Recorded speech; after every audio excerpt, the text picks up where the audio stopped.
Connecting to the Domains 2017 fair in Oklahoma City. The rest of us are all over. We've got Oklahoma surrounded.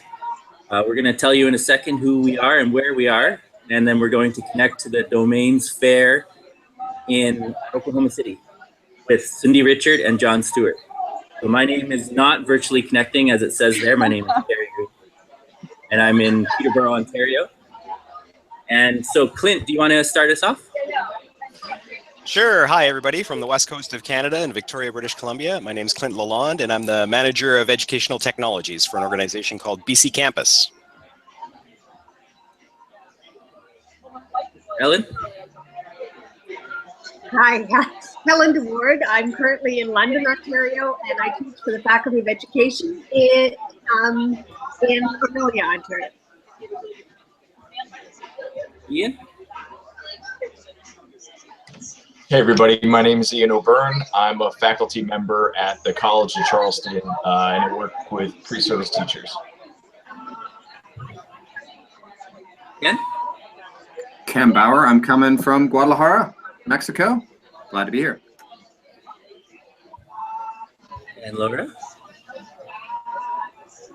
Hi, Laura Sweeney. I'm here in Dallas, Texas, tweeting and snarking live on the back channel, Domain 17.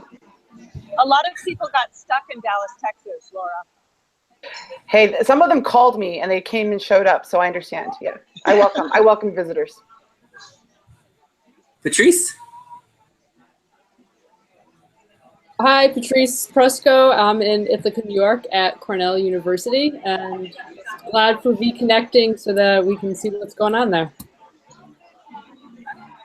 And Samantha? Hi, I'm Samantha Streamer Veneruso. I'm a faculty member and chair of General Studies program at a community college outside of DC. I'm glad to be here, and can't wait to hear what's going on at Domains. Awesome. And who are you two standing in front of bikes? I'm Cindy Richard. I work at Davidson College, and yeah, here I am. I'm John Stewart. I work here at the University of Oklahoma, and I guess I'm helping to host all of this. And I work in our Domains project, OU Create. So what we'll do is we'll start walking around to all the booths. So there's surrounding booths in this kind of nice space, which you'll see some of. I was told that there's about 80 people at this. Uh-oh. We lost them, I think. They'll come back. I heard booze, not booths, but you know, it's early. I think there's too much of a party there. It sounds like there's a DJ, a scene, LCD playing, and artwork. Unfortunate timing. Yeah, I know. There we go. There they go. Hello. Okay. Okay, I'll hand over the headphones to you so we can walk around. Yeah. So please, I'll go ahead and introduce people and let you see what they're doing. And then if you have any questions, we can go ahead and relay your questions. Can we say hello to you? We're at V-Connecting here. So look, we have here our host. There's, and our keynote, Martha Burtis and Adam Kroom. Yay. So, yes. So you can't hear them because they're in my ears, but they can hear you. All right. So, Adam, can you give us a... I don't make glasses. It's amazing. He's asking, so go ahead, Terry. You want Adam to what? Just redo your opening session for us right now in about 10 seconds. Redo your opening session in about 10 seconds. I said you gave a really good introduction. Okay. So can you give a short introduction of kind of what you did? So I guess to skip to the end of the introduction, I made like 3 recommendations that I wanted people to kind of take away. The first is that to be super friendly. So this being kind of the first gathering of people that are doing domain of one's own initiatives. And we see each other at other conferences, disparate conferences, OLC, Innovate, and Open Ed.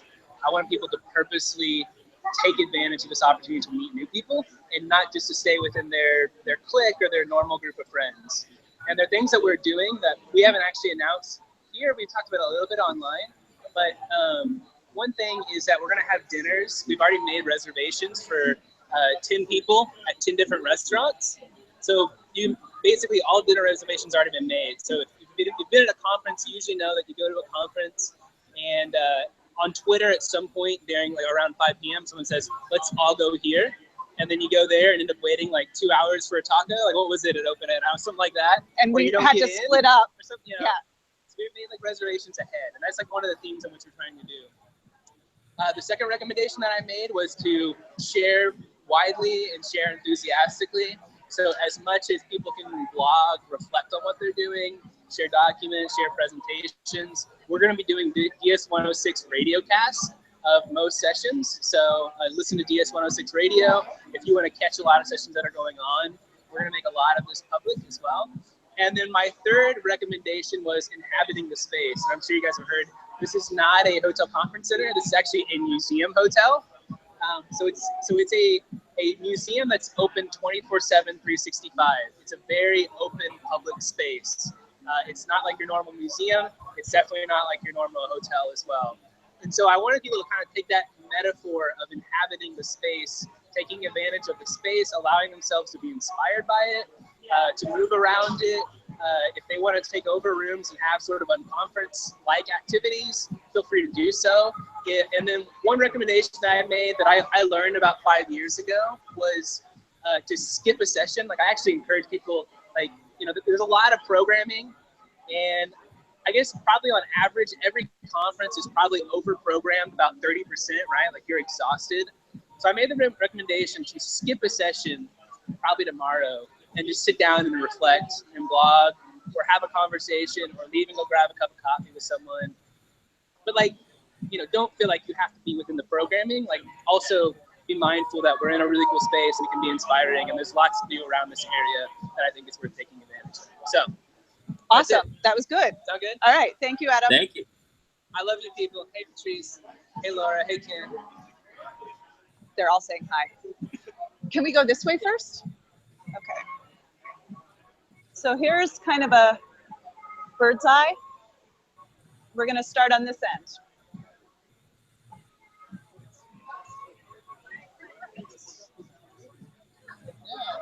It's just a self-contained network that you can access from your phone. And This is Tim Clark's booth. So he's talking to some people. We'll kind of eavesdrop and see if we can join. So you can load it up with MP3s, and it's basically like a DS106 in your pocket. So Sundi, is anyone Yeah. allowed to set up a booth? Is that kind of a thing, is like show and tell, or what they're doing and what they're working on? I think they were invited.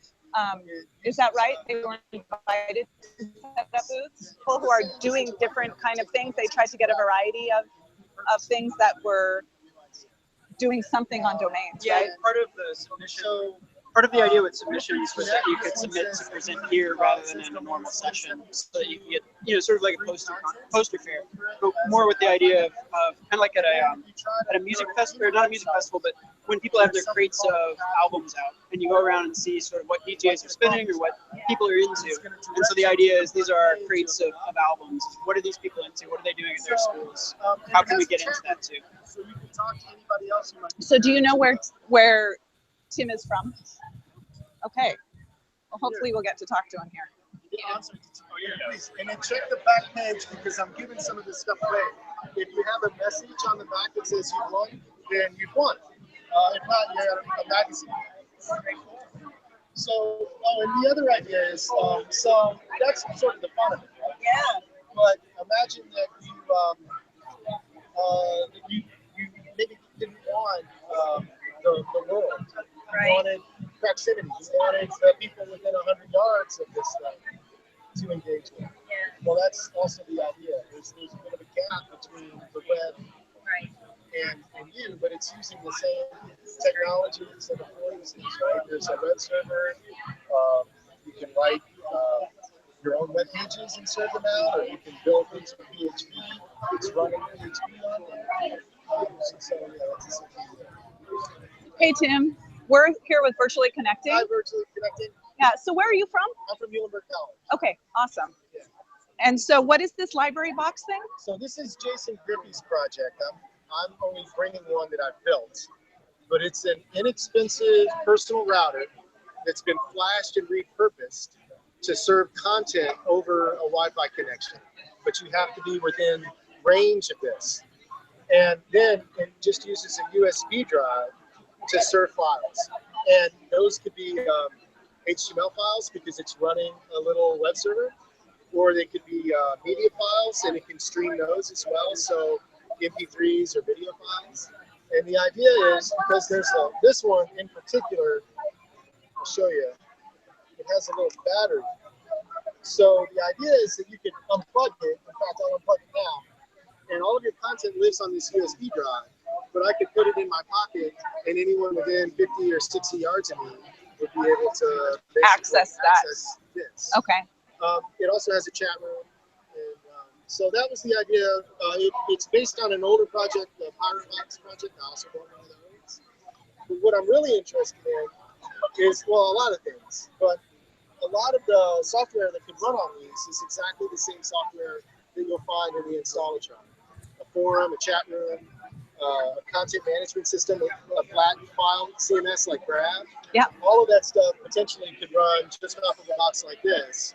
And the reason that I made a zine is because, you know, I think we're enamored with a lot of the sort of high production value of a CMS platform like WordPress, right?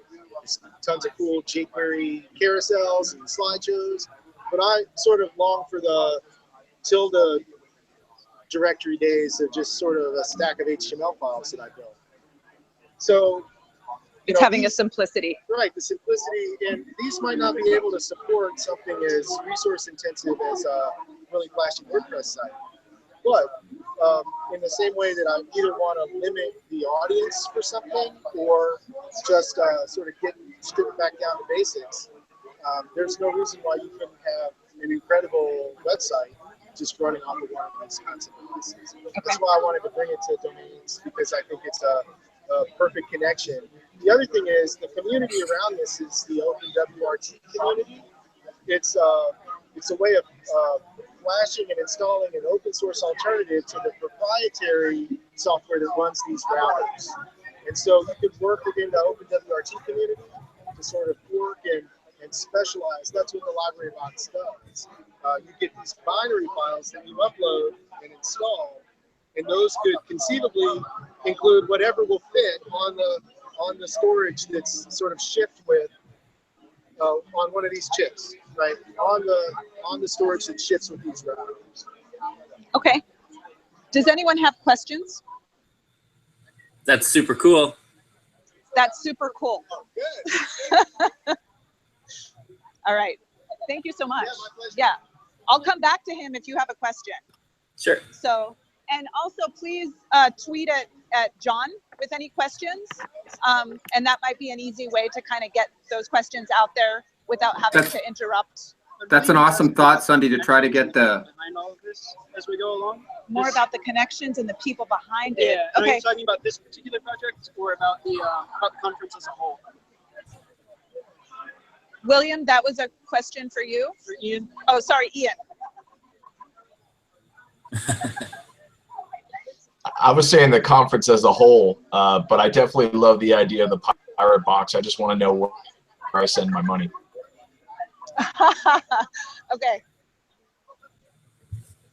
Yeah, and we can tweet out maybe some of the contacts of these people that we're talking to afterwards, and that might be an easy way. I know Tim Clark is on Twitter, so I think he's like T Clark or something like that. So we'll try to look for that as well.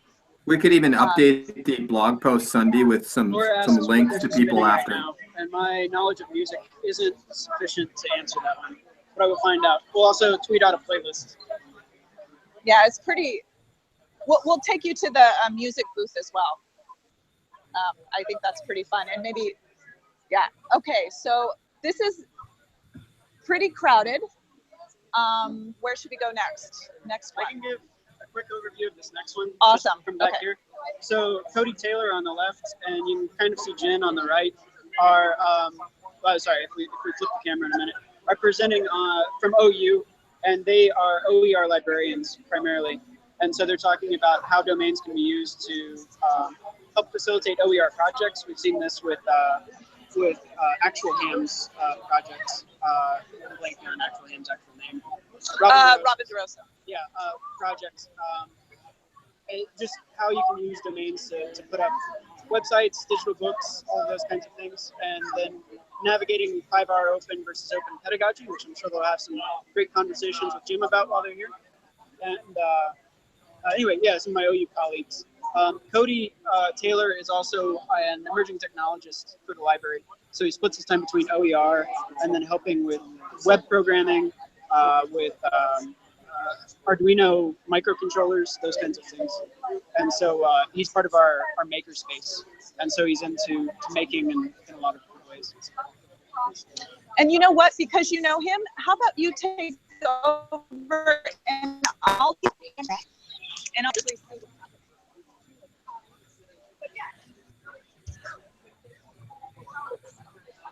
Now I'll jump in here in a second and ask Cody some questions.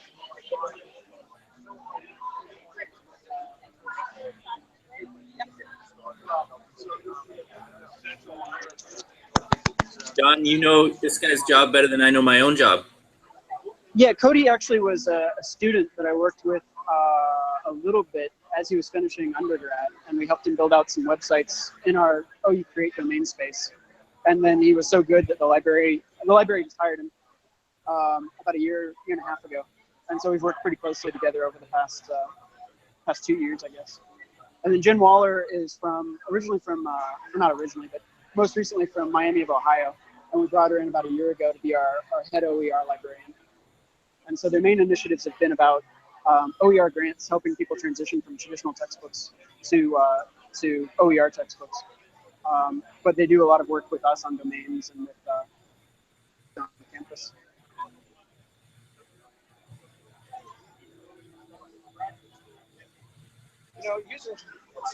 So we're bringing in virtually connecting. So we've got about 8 people who are sort of watching along, and we're just trying to bring them into the conversations they are already having. So, yeah. No. So we OU Libraries, we help our faculty author open textbooks. We're proposing that they author their books in a syntax called Markdown, which makes their content as available as possible. That is in HTML and web form, EPUBs, PDF, even Word documents, if desired. The Markdown documents themselves are easily editable, which most open textbooks as they exist currently are not. So if you make the plain text documents, if you publish those alongside the consumable resources, they can be easily modified. Are there any questions? You guys have an OER for doing just that? So I think he's asking about the tool itself. Can you explain some of the background of the tool? Yeah, so the tool is an interface to an already existing tool called Pandoc. Pandoc is a command line interface, so it can be really difficult to use if that's not something you're already familiar with. So what I've made is a web form that interfaces to Pandoc. So you upload your documents to this tool, you select some style sheets and desired output formats, press a button, and downloaded in your browser are all of those, or those documents in a number of different formats. And we are proposing or requiring grantees of our program this year to author their resources using this workflow. So hopefully by the end of the year, we will have OER authored using this method. And I've already been working with one faculty member. I helped him build out a domain space for his class, but then he had all of these flat docx and HTML files that were really poorly formatted. And so I handed him over to Cody, and Cody's helping him convert that into an actual sort of navigable text for his class. Thanks for joining, Cody.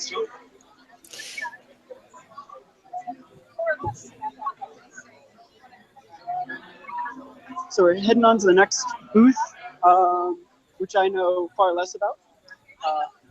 Okay, I'm going to hand them back over and then we'll switch off the camera.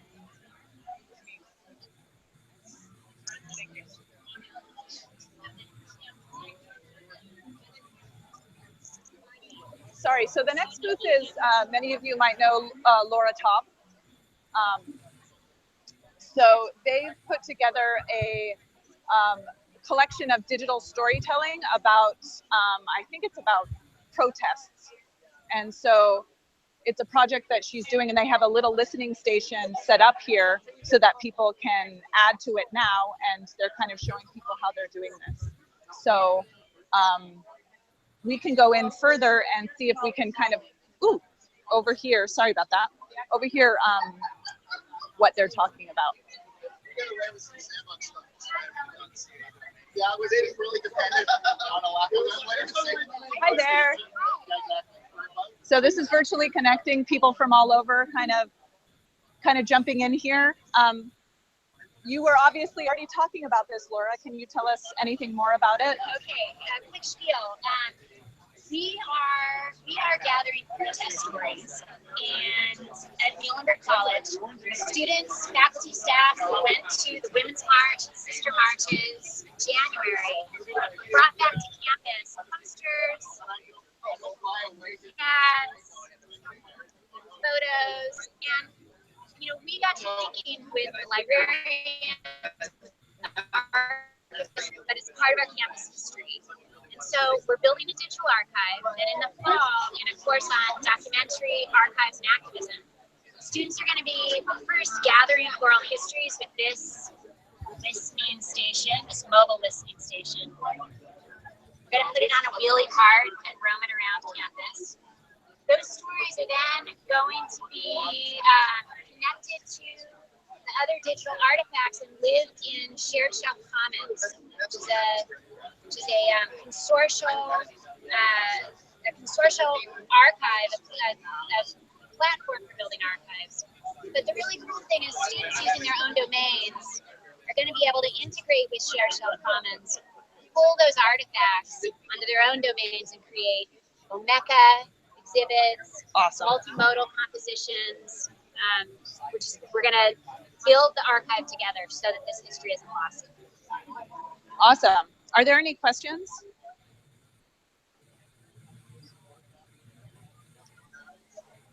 Is there any online resources now that you're starting to do this, Laura? Like, are there spaces where you set this up to share or broadcast? Are there any online resources now that they can look at that you've set up to share, or is that a later kind of thing? Probably a later kind of thing. Hoping to have a blog post that goes out this afternoon or early tomorrow morning before our talk with some more information about the Story Center itself and Shared Shelf Commons, and hopefully a couple stories from just today's fair that people are willing to share with us. So yeah, definitely tomorrow. We'll tweet it out at Domains Resist. Hashtag Domains Resist. Got it? Awesome. Thank you so much. Can you all hear? Yeah. Okay. We have 5 minutes left only, unfortunately. Okay, so do you want to see the music station? Is that what you want to see? I don't know, do we? We're good for time. It's a matter of what Sunday's time is. We scheduled half an hour, but we can go long. Yeah, I would say we'd go to one more spot. I can give you some choices and you can make a choice. It's just, we kind of have to butt in and interrupt people. So I'm totally cool with doing that, but don't want to do it at every single booth. So let me tell you a couple of our options here. Next to the speaker, we have Georgetown Domains. And they have a pretty interesting, take a look at this. So this is where Eric Bullock is from. If you have read any of her blog posts, she's a student and she's written about using domains. So I'm going to turn around and let's take a look at this. Okay.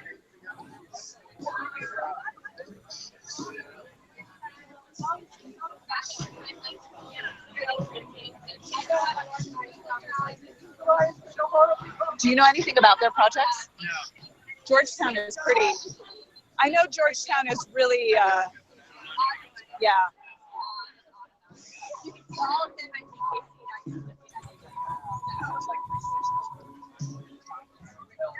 Here's a favorite person here, Lee Stallerlove. Are you writing? Everyone's waving. You're live streaming for Be Connected. Oh, I see. All right. Hey guys, how are you? Hello. So have you talked? Yeah. Terry, go ahead. I just said hello. Oh, he just said hello, Terry Green. Yeah. So Can we show them?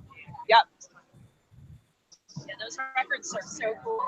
So here's the record cover, and then the back side you can see what she was working on. So it starts off with her thesis proposal and a lot of her work that she's done in her domain space.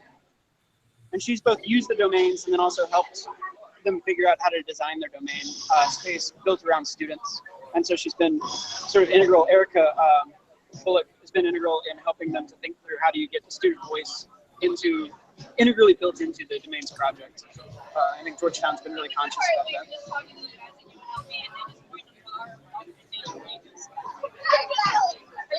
Here's another one. Oh, that's cool.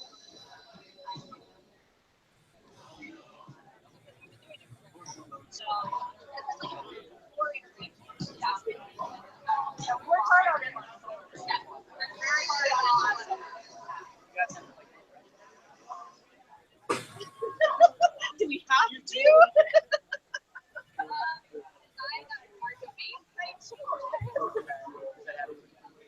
Sorry, I'm having a hard time directing this one here, but I'm going to try to jump in. So give me a second. They're talking to the UMW people, so this is important stuff between schools. Right? Lee! Oh, I can see everyone. Hey, Ken. Yeah, that's most time this way. Nice T-shirt. You wore it on purpose. Oh, that's awesome, though. We're paying him $3 for that. Oh, hey, Hi. do you want to hear Can't that? get No? royalty. Okay. I'm sort of listening to what's going on over here too. Okay. I now get free hosting. Jess. Say that one more time, Lee. So we should introduce them to Jess. Yes. Hey, Jess. Hi.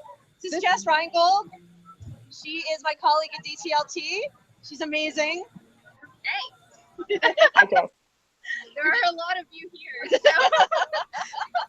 I said I would introduce her around, and I'm introducing her around. So there you go. Everybody, Jess, everybody. Awesome. Yeah, I'm on Twitter. She's on Twitter. At Jess Reingold. There you Literally go. my name. It's all good. Can we go ahead and introduce ourselves to you? Thank you all. So this is, I don't know if you've ever heard of Virtually Connecting, but it brings virtual people to be able to kind of see a conference when they can't attend. So I'm kind of leading them. This is a new thing. We're leading them around the fair and kind of talking to people. And yes, I'm their tour guide. So can you just tell us who you are and what you have a very awesome setup here. So can you just tell us a little bit about it? My name's John, and I work at the Center for New Designs and Learning and Scholarships at Georgetown University. I do web development and instructional technology there, and we support the Domain of One's Own project at Georgetown. So we call it Georgetown Domains there. It allows student, faculty, and staff to set up their own websites and install WordPress or whatever applications are available to do projects or portfolios. We've had several organizations on campus actually set up websites through domains, so it's sort of a wide array of different uses. And you all really focus on kind of the student agency in it, right? Okay, can you tell us a little bit about that? Sure. So the philosophy behind Domain of One's Own, the ideas of owning your online presence, digital identity, those things are things that we try to emphasize. So I think it's really easy to be able to go out and put content up in a lot of different places, but not having sort of the tie-in with like, what platform it is, what purpose is this place for. So just raising awareness of what types of content you're posting and why, and then kind of having one place where you can have all of that together. WordPress is a site that's frequently used because it's very easy to set up a site and be able to get it to look in different ways really quickly. So we start students off on WordPress, but we hope that's a way for them to understand. There's a lot of different platforms and how to really become expert in one and be able to tell other things. What's up with the records? So we have a very talented graphic designer named Iran where we work. She came up with these album covers for Domain of One's Own. These are actually individual sites that are hosted on Georgetown Domains. And she went through the sites and came up with different concepts with these for albums. She has like playlists that are actually the contents of the site. Unfortunately, we don't actually have LPs, so these are just kind of on stage. Yeah. But you get the idea behind the concept too. And then if Georgetown Domains was a band, this would be our concert poster right here.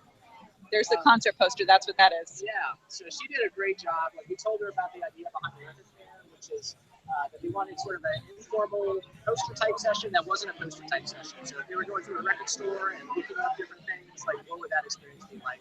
We told her about that. She was like, I know what I'm gonna do. So she came out with all of this great material.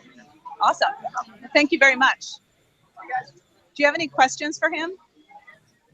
Sunday, No. can you collect swag from all the tables and mail them to us? I'll mail it to all of you. You each get a record and something else. And a Thank you. penguin. Who does their artwork? So I think he was saying that it was a student graphic designer. Yeah. But I think that's a great idea for, say, if you're designing your website, to design something else like a record first, to figure out like what your main kind of visual aspects and content would be. I kind of like that idea. You have to meet a penguin. Anyone have questions for the penguin? Yes. Here, John's going to take a picture of you all and the penguin, okay? And we'll post that. So here we go. Awesome. So you have met the penguin. You're officially here at this conference. Can you tell us about the penguin? For those who don't know that are listening live? The penguin, this is a thing at this particular hotel. So they redo these buildings in lots of different cities, and they all have these penguins that are purple and plastic, and they're all over the hotel, and everyone can move them. So you can take one to your room. People ride the elevators with them. We were eating dinner with them last night. So you can do kind of whatever you want there. And supposedly you can also buy them for exorbitant amount of money. So yes, those are the penguins. Oh, hey, so here's Amy Collier, yay. Hi, Amy. It's just a hi, Amy. Hi, everybody. Hey. Hello. They're kind of overwhelmed with the fair. Yeah, it's very cool. What was the best thing you've seen right now in the last half hour, Amy? Oh my gosh, I was just looking at the Galileo exhibit. Have you made it there yet? You didn't make it to the Galileo exhibit. Okay. Now you're making me feel bad. But maybe we'll hit it right before we go. It's our fault. Now Yeah, tell to go see it. Awesome. That's So better. I haven't looked at exactly how much it is, but apparently they've got a lot of high resolution images from Galileo's drawings, all that kind of stuff, and they've made it publicly accessible. They've got like coloring pages that you can do. It's really cool, and they're creating like some kind of open exhibit of some sort that people can access. I'll have to tweet out the URL and stuff. They're digitizing they're trying to digitize the whole history of science collections, which is 120,000 volumes. But we have Galileo's copy of one of Galileo's books, and we know that because it has his handwriting from where one of the diagrams was printed upside down, and he corrects the publisher for the second edition. Oh, that's awesome. And so they're digitizing all of that and putting it online. Very cool. Awesome. Thank you, Amy. So I think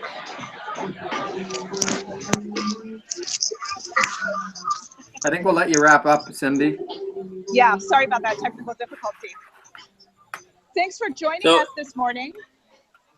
Thank you. As far as we can tell, you guys were on unicycles the whole time, so excellent work there too. Awesome. You have such Thank great you so balance. much, both of you. That was Have awesome. fun. Arm is a tripod. Yeah. Yeah, so it sounds like people will be either sessions will be on the radio if you try DS 106 radio, or there might be some periscoping. So keep your eye out for it. Domain 17. Okay, thank you so much. Thanks. All right. Nice to have you with us. Bye. Bye. Bye.